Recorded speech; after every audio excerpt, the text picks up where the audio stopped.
Bismillahirrahmanirrahim. Bismillahirrahmanirrahim. Bismillah, bismillah, bismillah. Allah, Allah, Allah, la haula la quwwata illa billahil. Yang menarik juga tentang thariqah Qadir ini, tapi ini menarik setelah masuk ya. Kalau sebelum kan yang menarik kalau sebelum masuk di thariqah Qadir itu yang menarik bagi saya dia musyahadahnya, terus yang apalagi bajunya, terus kalung tasbihnya, terus apalagi kalau setelah masuk juga yang merasa senang itu, merasa senang, terus merasa berat langsung terasa. Nah, ada yang menarik lagi itu adalah tentang syahadah. Jadi selain musyahadah, ada musyahadah, ada syahadah. Syahadah ini dia menyaksikan, artinya diri sendiri ini dia memberitahu kepada publik di YouTube atau di medsos lah, bisa YouTube, bisa Facebook, atau bisa hal-hal lain, bisa di medsos lain tentang ini bukan wajib sih, cuman anjuran, dan Syekh senang jika murid itu memberikan syahadah, memberikan penyaksian bahwa dia sudah menyaksikan cahaya Allah. Ini tidak bohong. Jadi syahadah ini bagi saya yang menarik itu karena dia ini kan thariqah itu adalah membersihkan hati. Dia adalah urusan batin, urusan di dalam, urusan yang sebenarnya adalah urusan rahasia antara seorang salik, antara seorang pejalan spiritual, antara orang yang mendekatkan diri kepada Allah. Ini dia adalah ini jalan diam-diam ini sebenarnya, tidak dikasih tahu kepada orang lain. Nah, tetapi di dalam thariqah ini dia dianjurkan untuk syahadah, dipersaksikan gitu. Jadi memang orang sebenarnya, analisa saya doang sih sebenarnya, analisa pribadi lah. Banyak orang-orang yang berthariqah itu dia senang menyendiri, senang berkhalwat, senang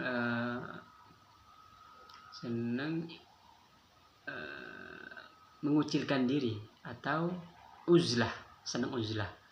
Tapi di dalam thariqah ini malah sebaliknya, disuruh isyhar, disuruh mempopulerkan. Jadi ini memang al-jam'u baina diddain, menghimpun dua hal yang bertolak belakang. Jadi ini urusan hati dan dianjurkan untuk disebarluaskan. Nah, ini menarik, tapi menarik setelah saya masuk sih, kok bisa gitu, Bang. Jadi ini kalau orang yang benar-benar pengen mengucilkan dia atau bersembunyi, nggak jadi. Soalnya saya memang bersembunyi, cuman waduh, ini anjuran dari Syekh, dan Syekh senang gitu, maksudnya tentu dia ilhamnya itu, atau karena memang Syekh ini ma'zun bizuhur, dia diizinkan untuk zuhur, untuk muncul ke permukaan. Barangkali mungkin ini untuk melawan arus media sosial itu penuh dengan isi-isi yang negatif mungkin ya. Nah, ini mungkin untuk salah satunya untuk melawan hal itu barangkali. Tapi kalau tingkat wali sih, waliullah Syekh ini kan dia tentu ya dari izin dari tentu beliau, karena saya masih sebagai murid tidak bisa menilai ya, tapi husnudzon saya pasti ini sudah ma'zun bizuhur, diizinkan. Nah, diantaranya waktu itu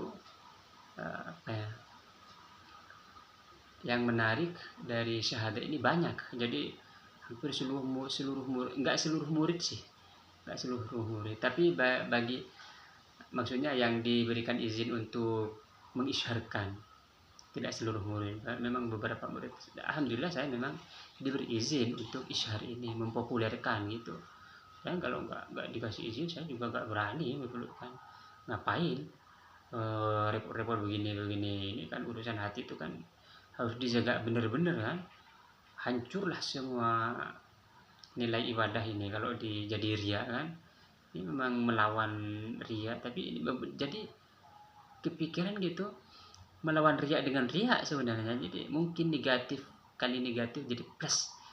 Nah, jadi mau riya perintah, kalau kalau nggak diperintah ya tetap kita bersembunyi gitu kan. Ya udah. Jadi syahadah ini menarik sekali. Dia tetapi bagi yang sudah menyaksikan, sudah musyahadah, itu seluruh murid yang musyahadah, yang menyaksikan cahaya Allah itu, sepengalaman saya sih, saya nggak tahu secara detailnya, pengalaman saya memang murid yang sudah menyaksikan cahaya Allah itu memang dianjurkan untuk musyahadah, untuk syahadah. Jadi murid yang sudah musyahadah dianjurkan untuk syahadah, yang sudah menyaksikan cahaya Allah untuk memamerkan lah bahasanya, diberikan kesaksian untuk diungkap secara publik gitu. Nah ini yang menarik, menarik. Jadi walaupun disiarkan ke seluruh dunia, ini masih tetap sebagai rahasia gitu. Karena memang dia memberitahu sesuatu yang di dalam gitu. Orang lain walaupun mendengar 1000 kali, dia tetap kalam khobar, artinya sebatas informasi. Di dalam tasawuf ini dia bukan sebagai kabar informasi, tetapi dzauq, menyaksikan dengan diri sendiri, rahasianya itu dirasakan sendiri, itu baru dia tasawuf. Jadi makanya Syekh ini melarang maksudnya melarang membaca buku tasawuf lalu diamalkan. Maksudnya melarang itu bukan melarang muridnya untuk membaca kitab tasawuf. Maksudnya Syekh yang dianjurkan atau yang diperintahkan oleh Syekh ini, dia bukan dari buku, tapi dari apa yang telah dia jalani sendiri, baru dia dianjurkan kepada muridnya gitu, para muridnya. Jadi itu tasawuf, jadi dikerjakan sendiri lalu dilakukan oleh para murid. Jadi bukan baca buku ini, menurut buku ini begini kerjakan, menurut buku ini kerjakan, dia sendiri nggak ngelakuin, bukan. Tapi Syekh ini melakukan sendiri. Setelah dilakukan sendiri pembersihan hati apa segala macam di dalam tasawuf gitu, baru dianjurkan kepada sang murid. Jadi ini yang menarik itu, syahadah yang popularitas, tetapi sepopuler apapun dia masih tetap urusan rahasia gitu. Walaupun disebarkan ke seluruh dunia, ini tetap jadi rahasia. Jadi ini menarik karena dia menghimpun antara sesuatu yang bertentangan gitu, sesuatu yang populer tapi masih rahasia gitu. Jarang sih orang yang pengen ngasih tahu. Kadang kalau orang yang kalau saya sendiri kalau nggak diperintah juga nggak dikasih izin, ngapain begini repot-repot ya. Tapi ya ini semoga jadi amal saleh. Nah ini jadi bisa jadi TikTokan ini bisa jadi ibadah kan, karena memang TikTokan memang niatnya melaksanakan perintah guru gitu aja sih secara belak-belakannya. Ini di syahadah. Ada lagi yang menarik sih, nanti kita lanjutkan pada sesi berikutnya insyaallah. Jazallahu khairan ala sayyidina Muhammad wa ala Muhammad wa sallallahu alaihi wa sallam Ibrahim wa ala alihi wa sahbihi wa ala alihi wa sahbihi